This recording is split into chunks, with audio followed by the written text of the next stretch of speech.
Tes 1 2.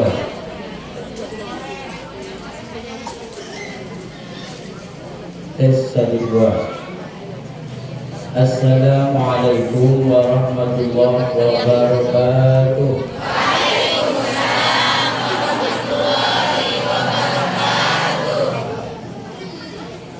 Sing kiri copot koyo, sing kanan copot koyo. Kalau ke kiri nggak ada cowok, kalau ke kanan nggak ada cowok. Yang ada di kanan belakang. Baik, Allahu witrun yuhibbul witron. Assalamualaikum warahmatullahi wabarakatuh.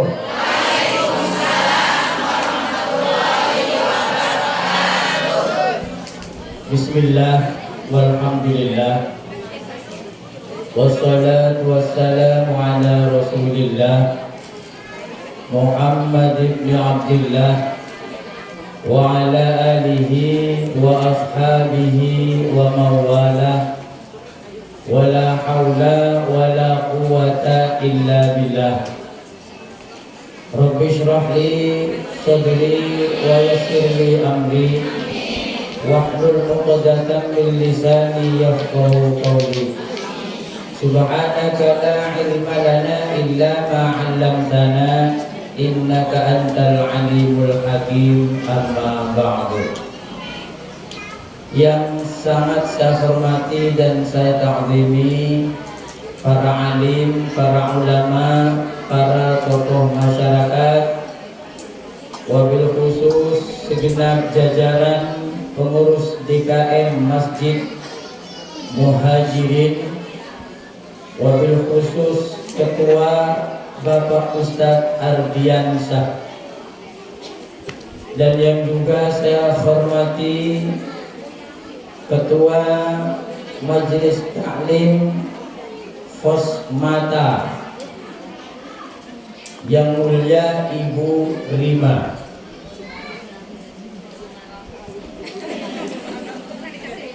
Ada yang kurang?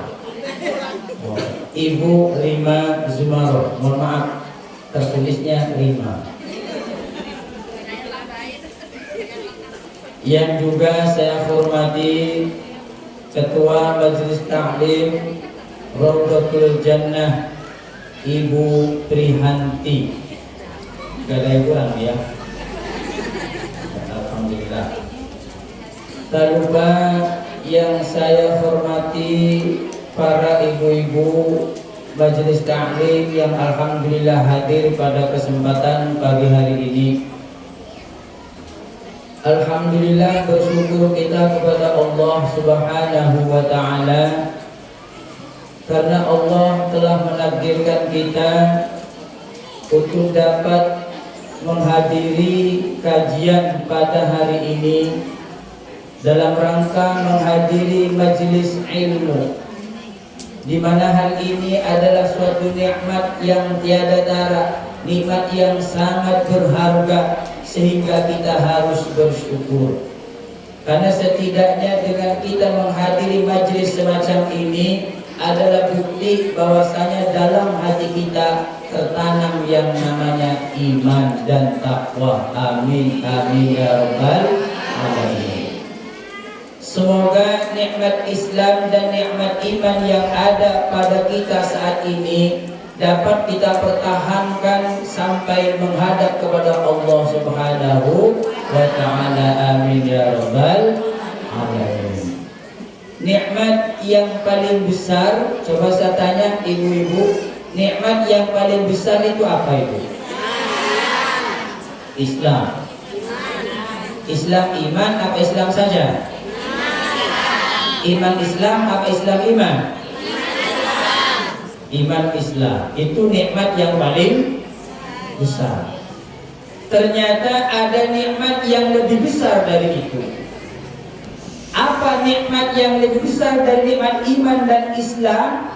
Ada. Nikmat apa?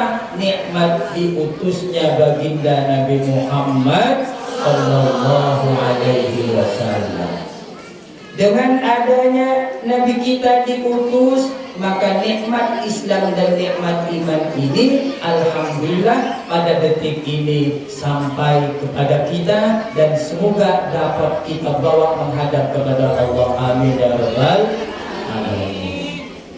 Hanya ada anjuran di dalam kitab Jaddidu imanakum bila ilaha illallah. Perbaharuilah iman kalian dengan kalimat la ilaha illallah. Baik, kita harus sama-sama baca la ilaha illallah, la ilaha illallah, la ilaha illallah, Muhammadur Rasulullah. Moga bersama-sama. La ilaha illallah, la ilaha illallah, la ilaha illallah, Muhammadur Rasulullah. Semoga kita bisa mengakhiri kalam kita, mengakhiri hidup kita, mengakhiri ucapan kita di dunia dengan kalimat la ilaha illallah. Karena apa? Nabi bersabda, "Man kana akhiru kalamihi la ilaha illallah, dakhala al-jannah." Barang siapa orang yang dapat mengakhiri kalamnya, mengakhiri ucapannya di dunia dengan kalimat la ilaha illallah, dakhala al-jannah, pasti dia masuk surga. Bu, la ilaha illallah mudah, tidak butuh menggerakkan kedua bibir kita.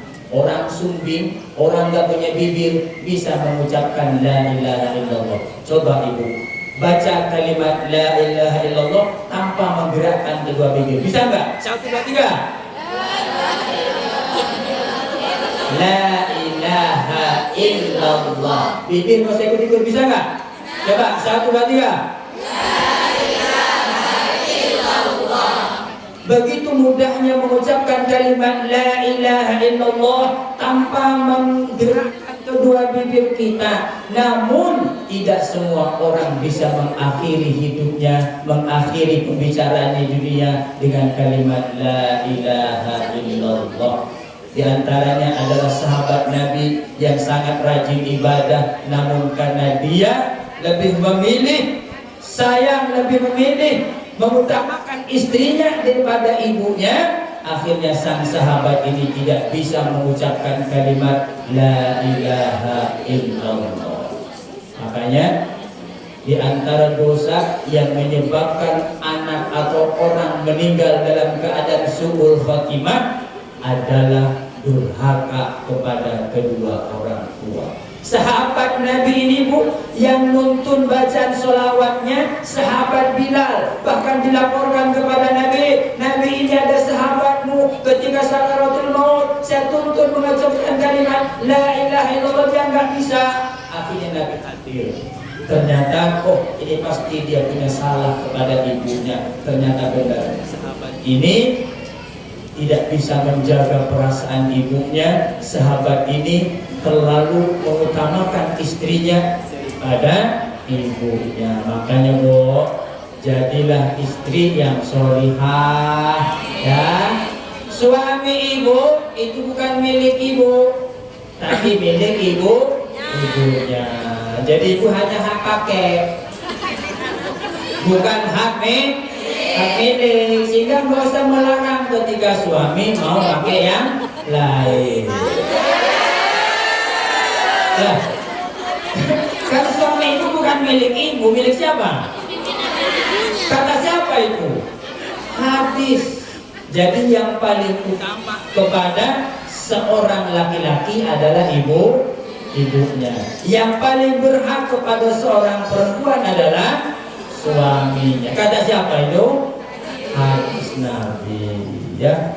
Semoga kita bisa mengakhiri kalam kita dengan kalimat la ilaha illallah. Bahkan ibu, ini masih mukaddimah ya, masih belum masuk ke 40 tahun apa tadi itu ada. Saya kira ibu-ibu muda, ternyata 40 tahun ke atas. Sudah. Ya baik, ada satu keterangan barang siapa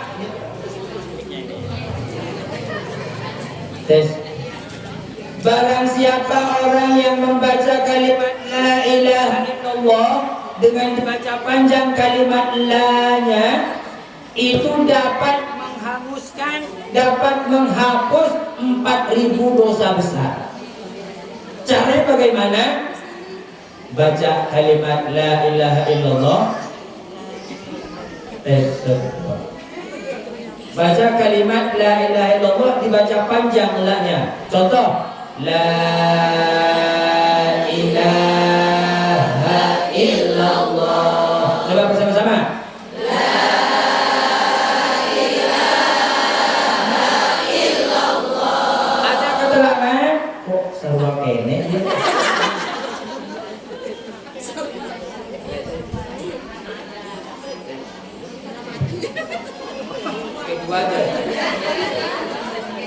Baik, barang siapa orang yang membaca kalimat la ilaha illallah dengan dibaca panjang kalimat la-nya, maka dapat menghapus 4.000 dosa besar.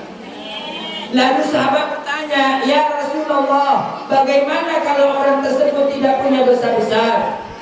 Ghufira li ahli wa li jirani. Maka dengan kalimat la ilaha illallah itu akan dihapus dosa keluarganya dan dosa tetangganya. Amin ya rabbal alamin. Ya, semoga kalimat tauhid ini bisa menjadi pamungkas, menjadi akhir dari ucapan kita di dunia bila. Amin ya rabbal alamin. Salawat dan salam semoga senantiasa tercurahkan keridhaan Nabi kita Nabi Muhammad sallallahu alaihi wasallam. Semoga kita yang penuh dengan noda dan dosa ini telah diakui sebagai umatnya, dan semoga mendapatkan syafaatul ummah dan kita berkumpul bersama Nabi di surganya Allah Ta'ala. Amin ya rabbal alamin. Sallallahu ala Muhammad sallallahu alaihi wasallam. Sallallahu ala Muhammad sallallahu alaihi wasallam. Nabi sangat sayang, Nabi sangat cinta kepada kita umatnya. Bahkan dikisahkan di saat Nabi syakaratul maut, kalimat terakhir bukan la ilaha illallah. Nabi bersabda, "Maka akhiru kalami la ilaha illallah dakhala jannah." Barang siapa orang yang akhir perkataannya di dunia la ilaha illallah dakhala jannah. Tapi ternyata dalam kisah disahkan bahwasanya Nabi bisa sakaratul maut, kalimat terakhirnya bukan la ilaha illallah, akan tetapi apa? Ummati, ummati, umatku, umatku. Bukan putri tercintanya, bukan cucu kesayangannya, bukan istri tercintanya, akan tetapi umatnya. Bahkan dikisahkan setelah itu Nabi berpesan, ummati, ummati as-shalah. Umatku, umatku, jangan kau tinggalkan sholat. Sholat penting ya. Sholat ini penting. Jangan sampai kita meremehkan sholat. Di antara dosa yang dapat menyebabkan pelakunya meninggal dalam keadaan su'ul khatimah adalah orang yang meremehkan sholat. Orang yang meremehkan sholat, yang paling mengerikan ancamannya bukan ular syuja'il aqra, yang dikirim oleh Allah kelak di kuburannya. Bukan itu, akan tetapi ancaman terberatnya adalah mati tidak membawa Islam dan iman. Makanya Nabi mengingatkan kepada kita para orang tua, ketika punya anak usia 7 tahun, perintahkan sholat. Punya anak 10 tahun, berani meninggalkan sholat, pukul. Kalau ibu kira-kira kalau anaknya yang berusia 11 tahun, usianya 11 tahun, anak ibu tidak sholat subuh, kira-kira dipukul apa dibiarkan? Apa cuma dimarahin saja? Benar, dipukul. Saya tanya ya. Anaknya usia 11 tahun meninggalkan sholat, dipukul apa dibiarkan? Kenapa? Dipukul pakai air. Pakai air, bukan dipukul itu. Ya. Jadi Nabi itu Bu tidak pernah menganjurkan suatu perintah yang kemudian diiringi dengan suruhan atau perintah memukul, kecuali sholat. Ya, ketika usia 7 tahun perintahkan dia sholat. 10 tahun berani meninggalkan sholat, pukul. Maksudnya apa? Biar anak ini tidak tumbuh meremehkan sholat. Sehingga sejak kecil kita tanamkan kepada anak betapa pentingnya sholat. Karena apa? Akibatnya sangat besar. Apa? Terancam meninggal tidak membawa Islam dan iman. Makanya ketika ada orang sakaratul maut, itu iblis memanggil semua anggotanya, semua pasukannya. Satu contoh, Siti Markonah meninggal dunia. Ada yang namanya Markonah? Gak ada ya. Umpama ada perempuan yang namanya Siti Markonah meninggal dunia jam ini, hari ini misalkan.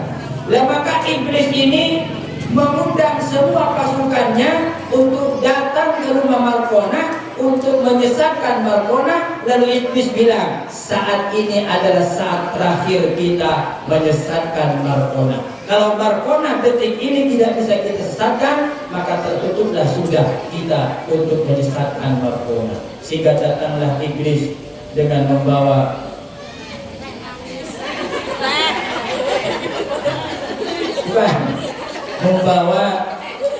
segelas air, bukan sebotol Ponari Sweat ya. Segelas air. Lalu iblis katakan, hei Markonah, katakan tiada Tuhan selain iblis, maka akan aku beri air minum ini. Makanya Bu, di antara etika kita menghadiri orang yang sedang sakaratul maut, sakaratul maut sesuai dengan usia 40 tahun. Kalau misalkan yang ngaji ini ibu-ibu muda, mungkin saya akan membahas tentang yang senang-senang, happy-happy. Masalahnya 40 tahun. Sebetulnya panitia sudah bilang, Pak Ustadz kalau bisa ada lucu-lucunya Pak Ustadz. Saya bilang, ibu salah undang kalau yang lucu-lucu. Kenapa kalau yang lucu-lucu jasanya mahal ibu? Kecuali ibu jelas berapa nanti di sana, baru saya bisa melucu. Ternyata ibu tidak terbuka, ya sudah saya apa adanya ini. Jadi ketika ada orang sakaratul maut, itu akan mengalami dahaga yang amat dahsyat. Makanya orang yang menghadiri orang sakaratul maut disunnahkan ngasih minum pakai sendok. Jangan langsung satu galon dituangkan begitu, karena malah nggak jadi mati. Sehat lagi. Bahkan bisa menjadi wajib, tidak hanya sunnah, bisa menjadi wajib. Kapan? Ketika orang yang sedang sakaratul maut bilang haus, air. Maka yang ada pada saat itu wajib hukumnya ngasih minum. Kenapa? Dia sedang bertarung, sedang mempertahankan apakah dia mati membawa Islam dan iman atau tidak. dia sedang dirayu oleh iblis. Bagaimana orang yang mati tidak membawa Islam dan iman. Itulah keinginan iblis dan itulah janji iblis di saat diusir oleh Allah di surga. Semoga kita semua nanti bisa menjadi orang yang husnul khatimah. Amin ya rabbal alamin. Baik ibu yang sekalian yang saya hormati, tema kajian pada pagi mendekati siang, apa Bu temanya Bu? Gak tahu juga. Belum? Kok belum? Usia 40. Usia 40. Usia 40 ini ada apa dengan usia 40? Ya. Allah berfirman di dalam Al-Qur'an, hatta idza balagha arba'ina sanatan qala rabbi auzi'ni an ashkura ni'matak, dan seterusnya. Ketika seseorang itu mencapai usia dewasa dan mencapai usia 40 tahun, maka ini ada tawaran dan ada ada tawaran ide, ada tawaran program, dan ada suatu penawaran dari Allah yang ini sangat baik sekali untuk kita lakukan, terutama bagi kita yang sudah berusia 40 tahun. Pertama apa? An ashkura ni'matakal lati an'amta alaih. Pertama yang ingin saya sampaikan, ada apa dengan usia 40? 40 ini adalah usia kematangan, sehingga Ibnul Qayyim dalam kitabnya menjelaskan manusia dalam urutan umur itu dibagi menjadi 4. Pertama adalah al-aulad. Al-aulad itu usia dari lahir sampai dia menjelang balik. Itu namanya aulad. Dari lahir sampai menjelang balik dan baligh. Kemudian setelah dia balik dan baligh, itu namanya syabab, pemuda, dari balik sampai 40 tahun. Jadi ketika perempuan sudah haid, maka dia sudah masuk dalam kategori syabab. Sampai kapan? Sampai dia menjelang usia 40 tahun. Ketika sudah menjelang 40 tahun sampai 60 tahun, itu bukan syabab lagi namanya. Apa? Namanya kuhul. Kuhul itu adalah menjelang atau mendekati tua. Sedangkan 60 ke atas itu namanya syuyuh, adalah orang tua. Sehingga Nabi diangkat menjadi utusan menunggu usianya 40 tahun. Karena apa? Ketika ada orang usianya sudah mencapai 60, wakilah 40 tahun, lalu perbuatan baiknya tidak lebih dominan daripada perbuatan buruknya, maka siap-siaplah ambil tempat di neraka. Ya, Bu, terutama yang usianya 60 tahun. Ada yang 60 tahun? Ada. Siap-siap 2 tahun lagi, Bu. Jadi, amin. Semoga panjang umur di dalam kebaikan, khotimah, amin. Maksud saya itu siap-siap menerima doa, Bu, ya. Bu, halo. Maksudnya siap-siap menerima doa, ya. Bukan siap-siap yang itu. Siap-siap doa kan tadi dijelaskan. Iya, siap-siap doa. Ya, baik. Jadi ketika orang usianya sudah mencapai 40 tahun, ya, mungkin 40 tahun atau 60 tahun lebih-lebih, lalu perbuatan baiknya tidak lebih dominan daripada perbuatan buruknya, maka ini pertanda orang ini akan menjadi penghuni neraka. Tinggal kita hitung. Kita yang usianya 40 tahun, kira-kira perbuatan kita dalam sehari ini lebih dominan mana, yang baik dan yang buruk. Sehingga kalau sudah 40 tahun ini, ulama-ulama soleh dan dulu dia sudah tidak lagi, dia dilipat tikarnya, dilipat kasurnya. Kenapa? Sudah bukan saatnya nyantai. Kenapa? Saatnya lebih fokus menghadap ibadah kepada Allah, fokus di dalam meningkatkan kualitas ibadahnya. Karena apa? 40 tahun itu penentuan. Kalau orang usia di 40 tahun ini belum juga bertaubat, hati-hati. Kalau di usia 40 tahun masih belum bisa sholat 5 waktu, hati-hati. Karena ini penentuan. Puncak kedewasaan seseorang ketika usia 40 tahun. Sehingga Nabi kita pun diangkat menjadi seorang utusan menunggu usia 40 tahun. Makanya Bu, ketika kita berusia 40 tahun ini, ayolah kita lebih fokus lagi meningkatkan ibadah kita. Karena suka tidak suka, siap tidak siap, ketika ajal sudah tiba, maka itu pasti datang menjemput. Ya, bila Israel datang memanggil, jasad terbujur di pembaringan, sekujur tubuh akan menggigil, sekujur badan dan kedinginan. Ketika Israel sudah datang, maka tidak menunggu siap atau tidak, dimanapun kita berada, anak kita sudah dewasa atau tidak, maka ketika kita sudah mencapai umur 40 tahun ini, saatnya kita fokus beribadah kepada Allah Subhanahu wa Ta'ala. Jangan lagi sibuk dengan urusan dunia, urusan TikTok. Ya.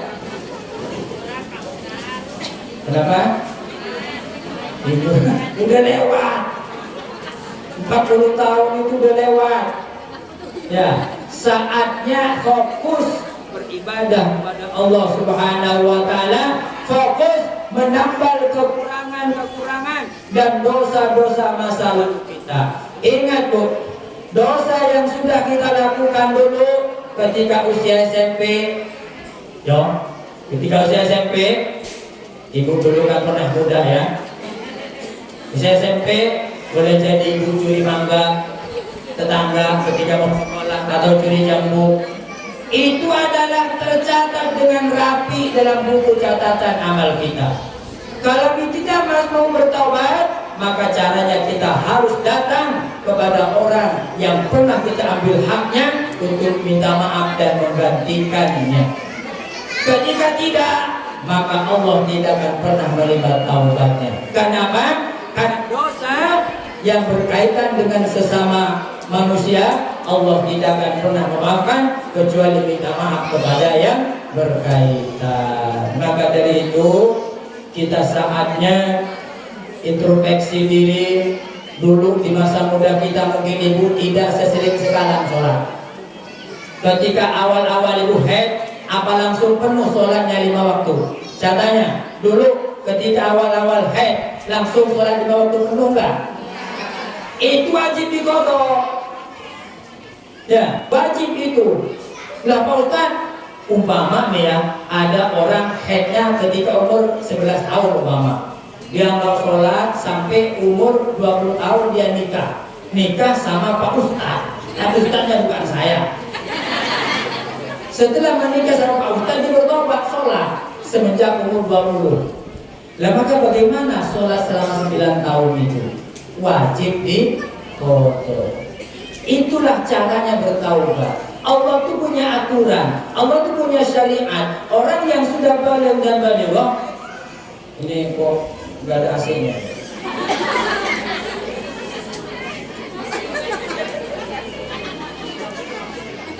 Sudah sampai mana tadi ngomongnya?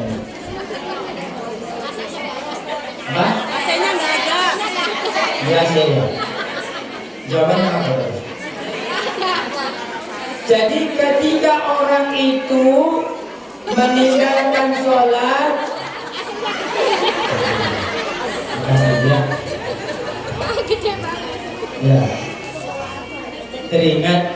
ya, teringat usaha dari seekor burung untuk memadamkan api yang membakar siapa? Nabi Ibrahim. Ya, ini termasuk contohnya. Ya, jadi orang itu Bu, ketika meninggalkan dosa, ingin bertaubat, ada aturannya. Ketika dosa yang dilakukan itu kaitannya dengan sesama manusia, maka dia harus minta maaf kepada yang bersangkutan. Ketika yang dosanya berupa mencuri uang orang, maka cara bertobatnya kembalikan. Ketika dosa yang ia lakukan meninggalkan sholat, cara tobatnya adalah dikodok. Lalu bagaimana caranya ketika banyak sampai 9 tahun itu? Terserah, dalam satu malam ibu ngambil 5 hari, boleh. Misalkan ketika jam 12, zuhur 5 kali, asar 5 kali, subuh 5 kali, isya 5 kali. Berarti dalam semalam kita sudah mengkodok sholat 5 hari. Lalu bagaimana kata ulama ketika ada orang punya hutang sholat, nggak ingat jumlahnya, maka solusinya tetap wajib kodok sampai dia yakin sholat-sholat yang ditinggalkan itu sudah terbayarkan. Makanya ayo anak-anak kita yang masih kecil itu tolong jaga sholatnya, biar dia tidak punya banyak hutang sholat. Ya. Karena sholat itu adalah ibadah inti yang kelak dipintakan pertanggungjawabannya oleh Allah Subhanahu wa Ta'ala. Jadi usia 40 tahun itu adalah saatnya kita senantiasa meningkatkan syukur kita kepada Allah Subhanahu wa Ta'ala. Karena apa? Di antara ciri-ciri orang yang hidupnya beruntung adalah orang yang oleh Allah dikasih umur panjang, digunakan untuk ketaatan kepada Allah. Alhamdulillah. Itu tanda-tanda orang yang beruntung, oleh Allah dikasih umur panjang, lalu umur panjang digunakan untuk ibadah kepada Allah. Dan di antara tanda-tanda orang yang hidupnya celaka adalah orang yang oleh Allah dikasih umur panjang, tapi umur panjang tidak digunakan untuk ibadah. Lah ini tanda-tanda celaka. Contoh begini Bu, umpama ada orang si A dengan si B. Si A ini taat meninggal umur 10 tahun, umur 20 tahun. Si B taat meninggal umur 40 tahun. Kira-kira pahalanya lebih banyak mana? Yang B. Sama juga si A ini ahli maksiat, meninggal umur 11 tahun atau 20 tahun. Si B ahli maksiat, meninggal 70 tahun. Kira-kira dosa lebih banyak mana? Makanya kata Nabi, di antara tanda-tanda orang yang beruntung, orang yang oleh Allah dikasih umur panjang, digunakan untuk taat kepada Allah, menghadiri majelis ilmu semacam ini. Alhamdulillah. Karena dalam hadisnya Nabi bersabda, man kharaja min baitih, barang siapa orang yang keluar dari rumahnya fi thalabil ilmi, dalam rangka menuntut ilmu, fahuwa fi sabilillah, maka orang itu senantiasa tercatat ada di jalan Allah hatta yarji, sehingga dia kembali ke rumah masing-masing. Selagi ibu bertahan di sini, ibu tercatat seperti ibadah seterusnya. Maka jangan pulang-pulang di sini terus. Jadi kata Nabi, orang yang keluar dari rumahnya dalam rangka menuntut ilmu Allah, maka dia senantiasa berada di jalan Allah, tercatat sebagai ibadah. Ibu tadi datang ke sini jam berapa? Setengah 4. Kalau setengah 4 berarti istrinya DKM tadi. Setengah 7 sampai sekarang, berarti berapa jam ya? Nah itu semuanya tercatat ibadah. Kapan? ketika ibu niatkan hadir majelis ini adalah untuk menghadiri majelis ilmu, majelis zikir, maka kata Nabi fahuwa fi sabilillah hatta yajid.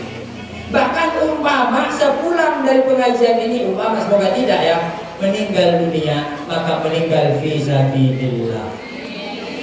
Jadi ketika ibu punya anak di pesantren, pondok, kemudian dia meninggal di pesantren, maka anak ibu meninggal fi sabilillah. Kenapa? Nabi bersabda, orang yang keluar dari rumahnya dalam rangka menuntut ilmu, lalu dia belum pulang, maka dia dicatat fi sabilillah. Semoga kita semua mendapatkan pahala dari Allah sesuai dengan yang dijanjikan oleh Nabi-Nya. Barang siapa orang yang menghadiri majelis ilmu, majelis zikir, dengan setiap langkahnya Allah angkat derajatnya, amin. Dengan setiap langkahnya Allah tambahkan kebaikannya, amin. Setiap langkahnya Allah hapus dosa-dosanya, amin ya rabbal alamin. Pertama, Bu, usia 40 tahun bersyukur kepada Allah dikasih umur panjang. Lalu umur panjang itu digunakan untuk ibadah. Dimanapun ada majelis ilmu, datang untuk menambal kekurangan kita masa lalu. Ya, belajar tentang Al-Qur'annya, karena di dalam sholat itu ada Al-Qur'an. Di dalam sholat itu ada bacaan wajib adalah Fatihah. Ya, Fatihah. Saya alhamdulillah banyak majelis di Al-Qur'an. Ya. Pernah pada suatu ketika, Bu, saya punya pengalaman ini. Saya punya teman dari Wonosobo. Ada orang Wonosobo ini? Ada. Ini Ustadz, saya kebetulan pada waktu itu jadi pengurus pondok. Lalu Ustadz di Wonosobo ini datang. Saya sebagai imam, dia sebagai makmum. Ustadz, monggo, jenengan kamar. Nah, sebelum itu dia panggil nama saya Ustadz Ismail. Ustadz Ismail. Saya kan tersinggung. Ini Ustadz baru kok langsung meledek saya. Ternyata apa? Ternyata ketika sholat suruh kamar dia. Hayya 'alas sholat, hayya 'alas sholat. Ketika jadi imam, alhamdulillahirabbil alamin. Ya, pentinglah alamin daripada tidak alamin. Dan maksudnya apa? Ini tidak boleh, Bu. Batal sholatnya. Kenapa? Al-Quran itu satu. Alhamdulillahirabbil alamin. Tidak boleh dibaca Rabbil alamin. Makanya suratnya bukan surat Fatihah, tapi surat Fatihah. Ya.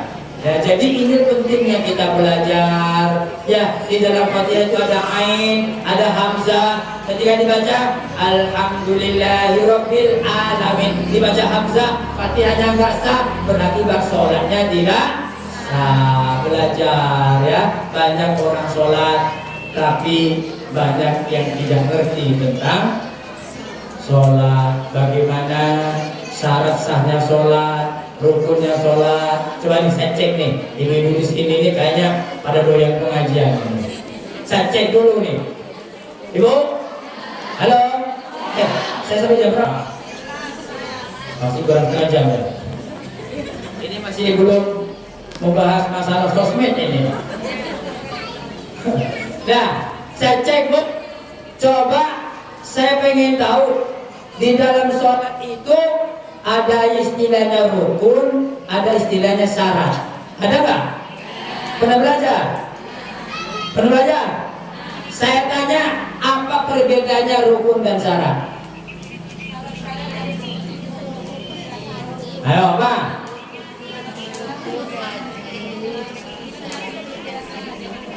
Kalau syarat? Sebelum dilaksanakan ibadah. Itu rukun? Itulah syarat harus dilakukan sebelum melaksanakan sholat. Seperti apa? Menghadap kiblat, berwudu, berarti itu masuk syarat. Kalau rukun di dalam sholat seperti sujud, kemudian ruku dan lain sebagainya. Alhamdulillah, di sini berarti ngajinya betul-betul mantap. Alhamdulillah. Ya. Jadi pertama ketika kita usia 40 tahun, memperbanyak bersyukur kepada Allah. Jangan sering komplain kepada Allah, sering-sering qanaah dengan apa yang diberikan oleh Allah. Karena apa? Karena tidak mungkin ada sesuatu yang menimpa kepada kita, baik yang menyenangkan atau tidak menyenangkan, kecuali atas izin Allah. Umpama ada orang datang ke kita pengen pinjam duit, loh, pengen pinjam duit, yakinlah orang ini yang mengutus adalah Allah, yang menggerakkan hati sehingga muncul nama kita sebagai sasaran dia hutang adalah Allah. Bagaimana? Ingat, hutang ini murni ibadah. Hutang ini bukan transaksi, akan tetapi ibadah. Makanya kita tidak boleh mengambil keuntungan dari yang namanya hutang. Ada yang jadi korban mengemok sini? Ada nggak? Ada nggak?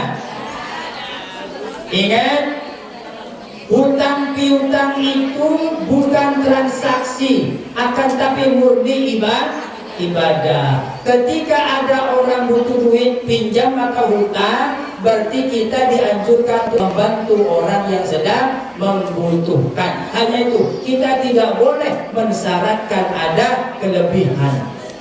Kalau pinjam ke saya, ya monggo silahkan. Tapi kan kamu tahu juga kan, uang saya kan berputar. Kau butuh berapa? Butuh 10 juta buat anak saya sedang sakit misalkan. Ya sudah, saya kasih pinjaman, tapi harus paham dong berapa per sejutanya. Ya udah, gampang lah, nanti per sejutanya saya kasih 100.000. Oke, siap. Transfer. Ini namanya riba. Namanya riba. Apa rumusannya? Rumusan riba itu setiap hutang piutang yang disyaratkan ada manfaat kembali kepada yang menghutangi, itu namanya riba. Baik manfaatnya berupa benda atau bukan. Coba manfaat. Contoh, saya kasih pinjaman 10 juta, tapi tolong pijetin saya. Riba itu. Riba itu. Sekalipun tidak berubah benda.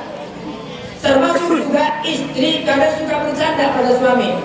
Suami pinjam duit, mak, tolong pinjam duit berapa? 1 juta. Oh ya, balikin 700 ya. Ya, beres. Riba itu. Sekalipun suami istri tetap riba.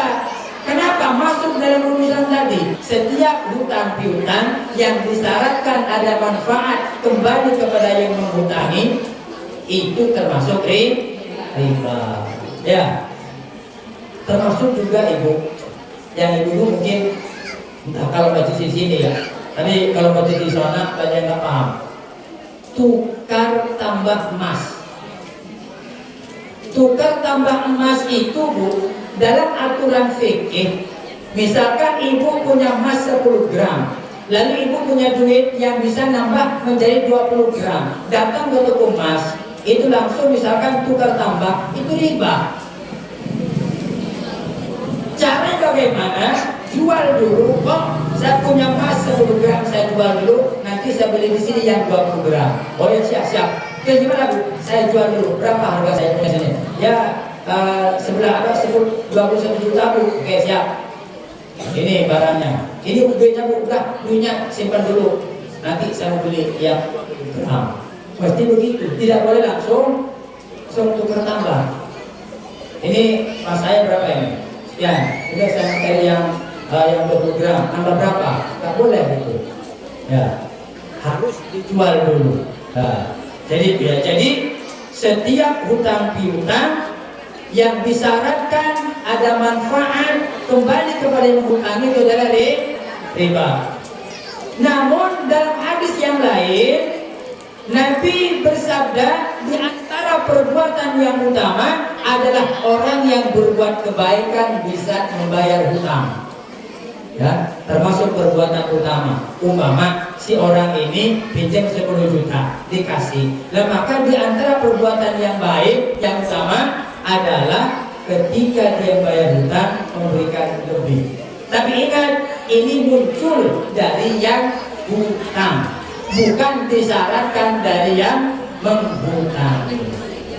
Nah, satu contoh, saya butuh duit berapa? 10 juta. Buat apa? Anak saya mau pesantren, saya nggak punya duit. Silakan dikasih 10 juta.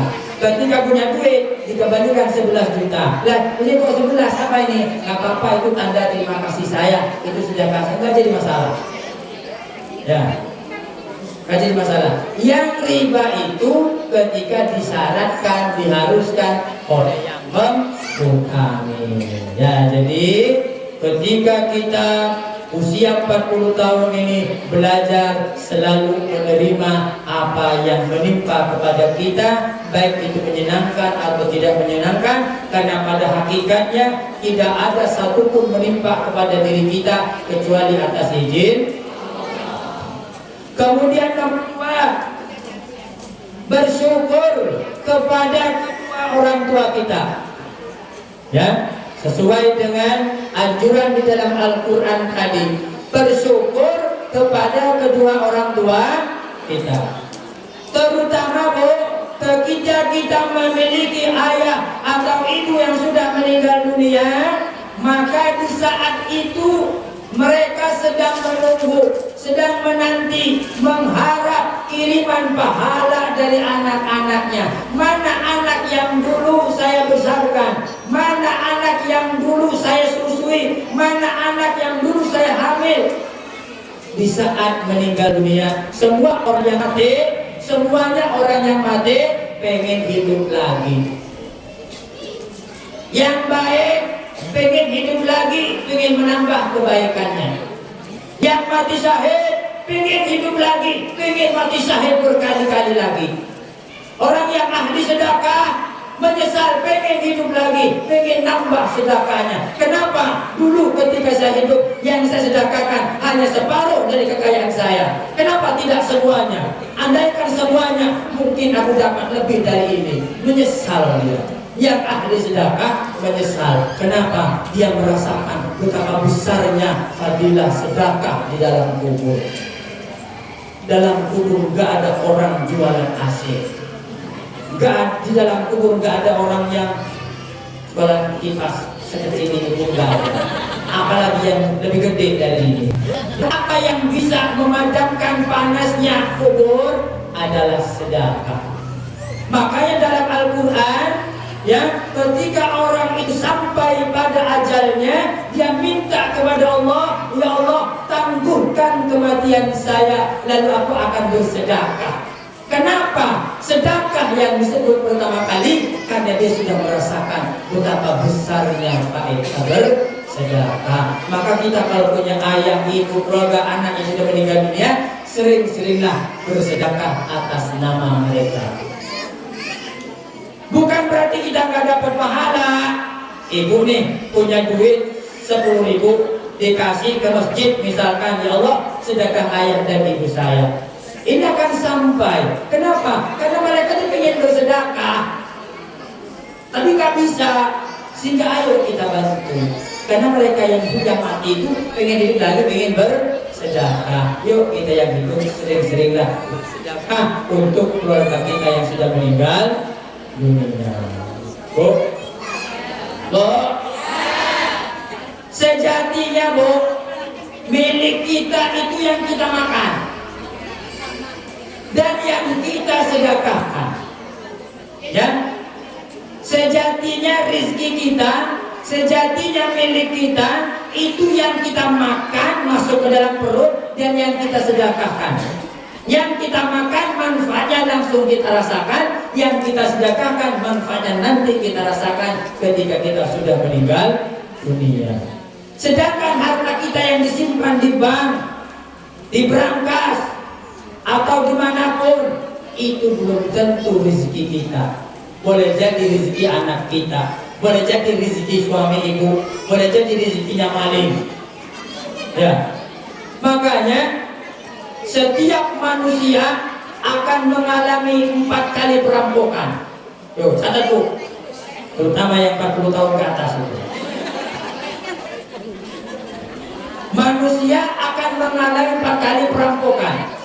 Satu, pertama, nomor satu adalah malaikat maut akan merampas nyawa kita. Dimanapun kita berada, siap tidak siap, kalau sudah tiba waktunya, nyawa kita akan dirampas. Pertama, sehingga malaikat maut gak ngasih peringatan terlebih dahulu. Kadang orang pamitan tidur akhirnya kebablasan. Kenapa? Karena memang tidur itu masih saudara sama mati. Ya, makanya orang kalau jadi tidur berarti sering latihan mati. Kalau nggak mau mati jangan tidur. Ya, jadi pertama, manusia akan dirampas ruhnya oleh siapa? Malaikat maut. Nomor dua, harta manusia akan dirampas oleh ahli warisnya. Ibu ketika meninggal dunia menggunakan anting yang mahal, menggunakan kalung yang mahal, gelang yang mahal, mati, maka lepaskan semuanya. Anting sudah bukan miliknya, kalung sudah bukan miliknya. Miliknya siapa? Milik ahli waris yang di dalamnya ada suami. Dan boleh jadi buat modal nikah lagi. Mati 2 kali. Udah harta diambil suami, buat nikah lagi, mau hidup lagi nggak bisa, mati 2 kali. Makanya sebelum diambil suami sedekahkan. Itulah yang menjadi milik ibu. Ya. Jadi kedua, manusia itu akan mengalami perampasan hartanya. Siapa yang merampas? Ahli warisnya. Jangankan emas yang anting yang berharga itu, baju yang nempel di badannya lepas sesegera mungkin. Kenapa? Sudah bukan miliknya. Kemudian nomor 3, tubuhnya akan dirampas oleh cacing, belatung, dan kroni-kroninya. Pipi yang dibedak-bedakin, dimerah-merahin, diijo-ijoin, biar glowing. Fisik biar seksi, ikutin apa itu? Aerobik. Ternyata ketika mati hilang semuanya, dirampas oleh cacing, belatung, dan saudara-saudaranya. Yang paling mengerikan nomor 4, manusia akan mengalami perampasan pahalanya. Siapa yang merampas pahalanya? Semua orang yang pernah ia zalimi. Semua orang yang pernah ia zalimi kelak di akhirat akan datang merampas pahalanya. Ketika pahalanya sudah tidak ada, maka dosa orang yang kita zalimi diberikan kepada kita yang menzalimi. Makanya kata Nabi bertanya kepada sahabat, wahai sahabatku, tahukah siapa? Tahukah kalian siapakah umatku kelak yang bangkrut? Sahabat menjawab, dialah yang tidak punya uang, Nabi. Bukan, sahabat. Umatku yang bangkrut itu adalah orang yang menghadap kepada Allah, membawa pahala puasa, pahala sholat, pahala haji. Akan tetapi dia menzalimi si A, menzalimi si B, menzalimi si C, sampai Z. Akhirnya hilang pahalanya dan neraka. Dulu di zaman Nabi masih ada seorang sahabat lapor kepada Nabi. Nabi, di sana ada seorang perempuan, malamnya selalu menghiasi malamnya dengan ibadah, nggak pernah tidur malam itu, berzikir, sholat malam, baca Al-Quran. Siangnya selalu berpuasa, jangankan yang wajib, selalu berpuasa. Namun Nabi, dia tidak bisa menjaga mulutnya. Nabi, dia menyakiti si A, nyinggung si B, membicarakan keburukan si C, dan lain sebagainya. Bagaimana Nabi menerima laporan itu? Langsung Nabi mengatakan, hiya finnar, perempuan itu kelak akan masuk neraka. Bayangkan, Bu, ini perempuan bukan perempuan main-main ini. Malam tidur nggak pernah malam. Balik ya. Malam nggak pernah tidur. Ini dampaknya kurang minum ya. Ini dulu, bismillahirrahmanirrahim. Loh, apa ini? Hadiah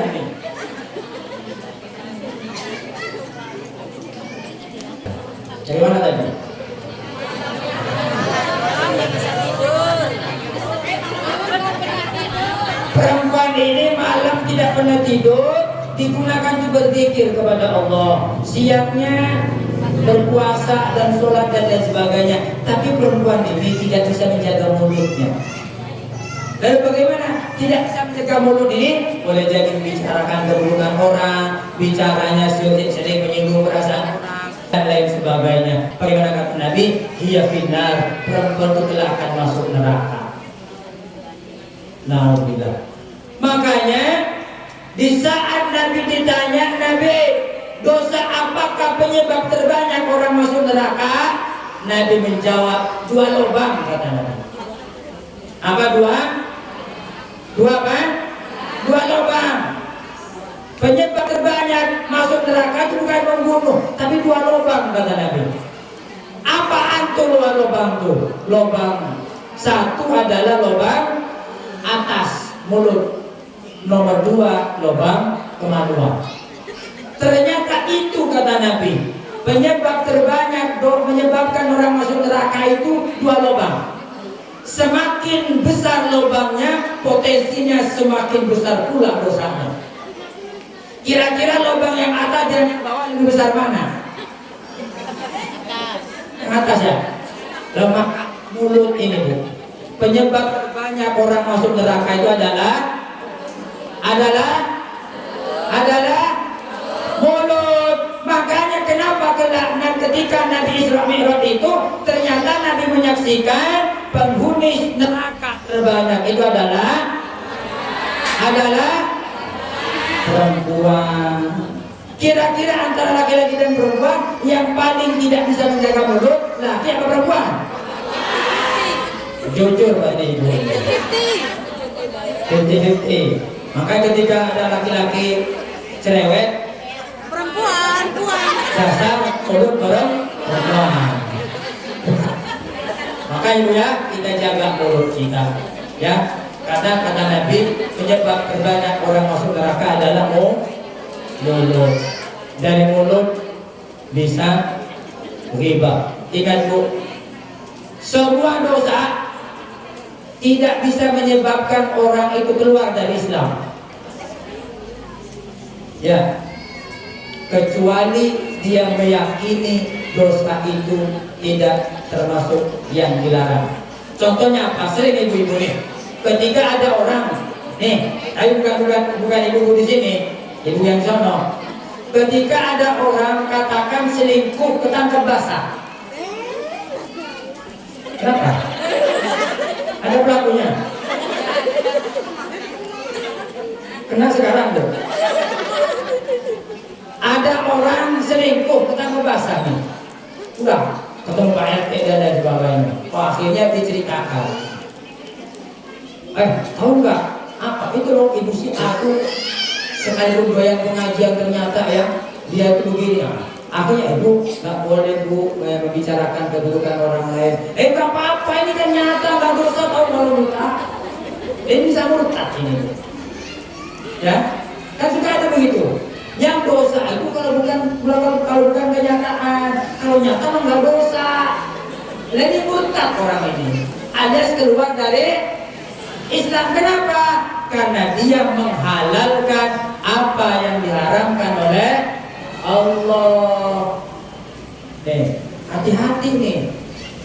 Ya, orang berzina sekalipun PSK pun sendiri ya, sekalipun PSK, selagi dia meyakini dosa zina itu tetap dosa, dia tetap tidak keluar dari agama Islam, tapi dia berdosa besar karena selalu berzina.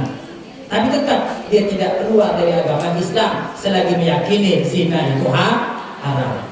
Tapi ibu tadi yang doyan pengajian tadi, dia katakan, kalau dosa tahu ini kan kenyataan.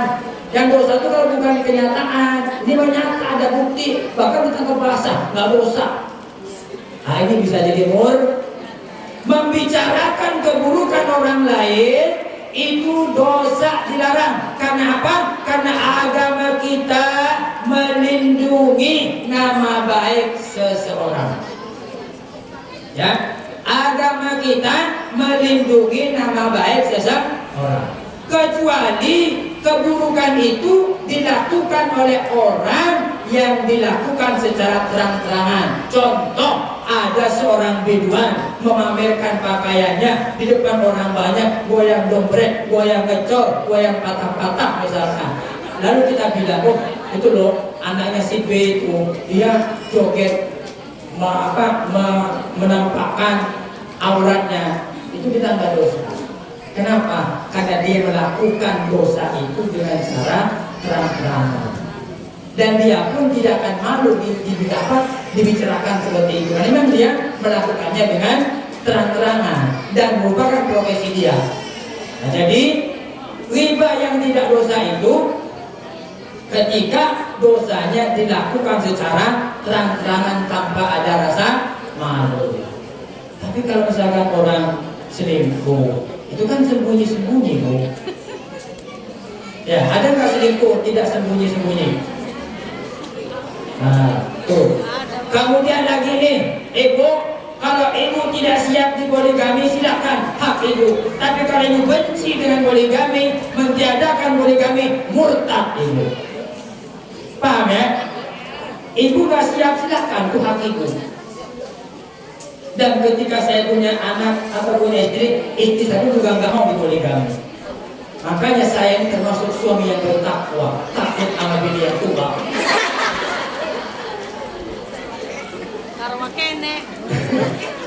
Ya, jadi kalau misalkan ibu suaminya umpama ya, semoga tidak kejadian, suaminya menikah lagi dengan perempuan lain.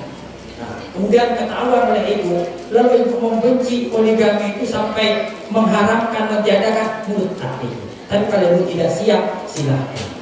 Ya, baik. Jadi itulah yang akan merampas kita.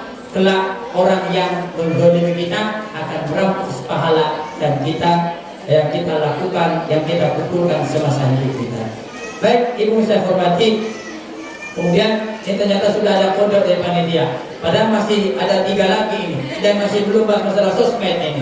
Sosmednya tahun depan aja ya. Tidak diundang lagi. Ya baik, karena sudah jam 11 ya. Baik. Kemudian saya singgung sedikit tentang sosial media. Ibu saya hormati, kalau kita 14 abad yang silam diingatkan oleh Nabi, ada yang istilahnya sedekah jariah, sedekah yang terus mengalirkan pahala kepada pelakunya. Maka secara tidak langsung Nabi pun juga mengingatkan kepada kita ada yang namanya dosa jariah. Apa dosa jariah itu? Adalah suatu dosa yang dosa itu tidak mati dengan kematian kita. Itu namanya dosa jariah. Sama dengan sedekah jariah. Kita mati tidak bisa mendapatkan pahala, tapi dari sedekah jariah kita bisa mendapatkan tambahan pahala. Begitu juga ada yang namanya dosa jariah. Apa dosa jariah itu? Kesalahan atau dosa kita yang kekal sedangkan kita sudah meninggal dunia. Contohnya apa? Misalkan ibu membicarakan, membuka aib orang di sosmed, segera dihapus. Atau ibu menghina si A di sosmed, hapus.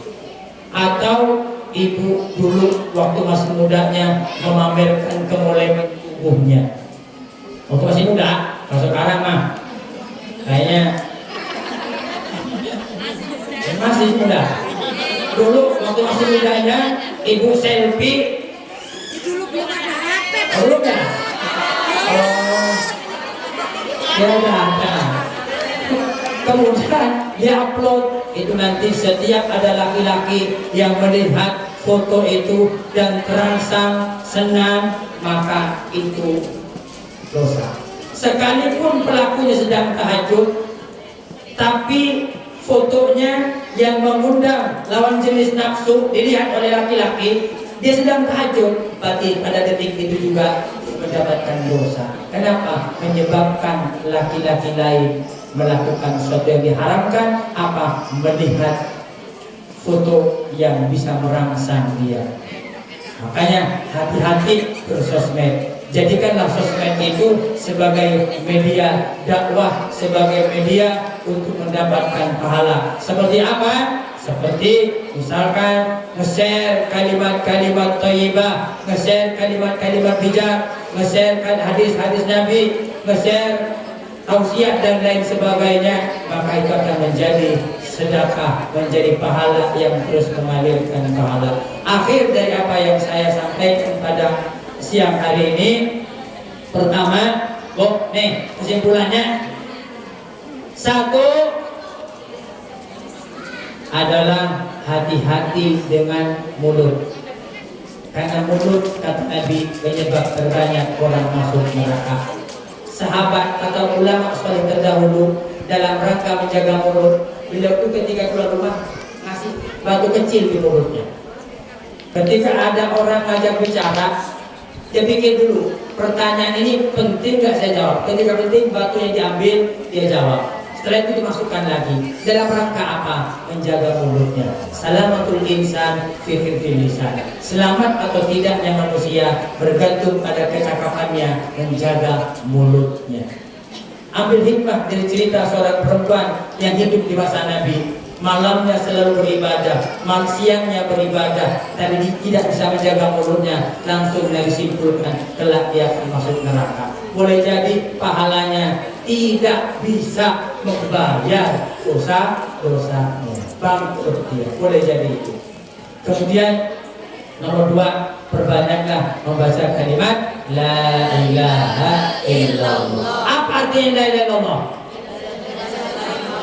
Tiada Tuhan, kan itu makan kata Bang Haji, La ilaha illallah, tiada Tuhan selain Allah, jeng. Bukan yang itu. Yang benar apa? Tidak ada Tuhan yang berhak disembah dengan benar kecuali Allah. Udah lagi, tidak ada Tuhan yang berhak disembah dengan benar kecuali Allah. Ya, itu arti dari kalimat La ilaha illallah.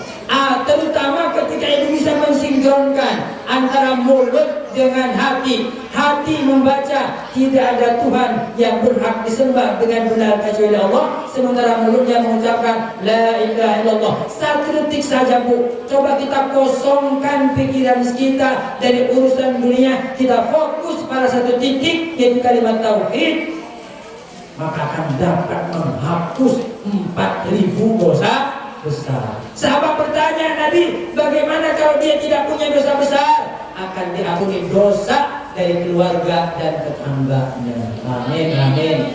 Ya Rabbal alamin. Gimana? Coba.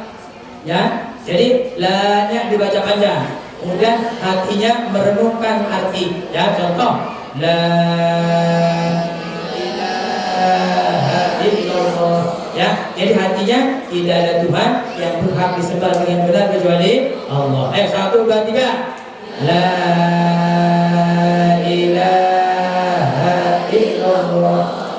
Minimal 3 kali setiap selesai sholat. Amin ya rabbal alamin. Semoga kita semua oleh Allah dijadikan orang-orang yang husnul khatimah, dan juga keluarga besar kita dijadikan orang yang selamat dunia dan akhirat, diberikan kesehatan zahiran wa batinan, dilancarkan rezeki halal dan barokah. Bermula semoga anak kita dijadikan anak yang soleh dan solihah. Amin ya rabbal alamin. Bi barakatil Fatihah. Bismillahirrahmanirrahim. Alhamdulillahirabbil alamin. Ar-Rahmanir Rahim. Maliki yaumiddin. Iyyaka na'budu wa iyyaka nasta'in. Ihdinas siratal mustaqim. Siratal ladzina an'amta 'alaihim ghairil maghdubi 'alaihim waladdallin. Amin. Nomor 3 adalah sholat. Ya, ini pesan akhir Nabi sebelum Nabi meninggal, ummati as-sholah. Umatku jangan tinggalkan sholat. Anak kita diingatkan jauh sebelum kita lahir, jauh sebelum kita punya anak. 14 abad yang silam Nabi mengingatkan, wahai para orang tua, ketika kalian memiliki punya anak umur 7 tahun, perintahkan dia sholat. 10 tahun berani meninggalkan sholat, pukul. Kenapa? Mengajarkan kepada mereka agar supaya mereka tidak meremehkan sholat, karena sholat adalah pukul. Bahkan dalam hadis yang lain Nabi bersabda, ya, man laqi Allah wa huwa mudayyi'un lis-shalah lam ya'bi Allah syai'an min hasanatihi. Yang artinya barang siapa nih, ingat, ayo catat, man laqi Allah wa huwa mudayyi'un lis-shalah lam ya'ba'illah syai'an min hasanatihi. Yang artinya barang siapa orang yang menghadap kepada Allah sedangkan dia menyanyiakan sholatnya, maka tak sedikit pun Allah memperdulikan kebaikan-kebaikannya. Al-hadis.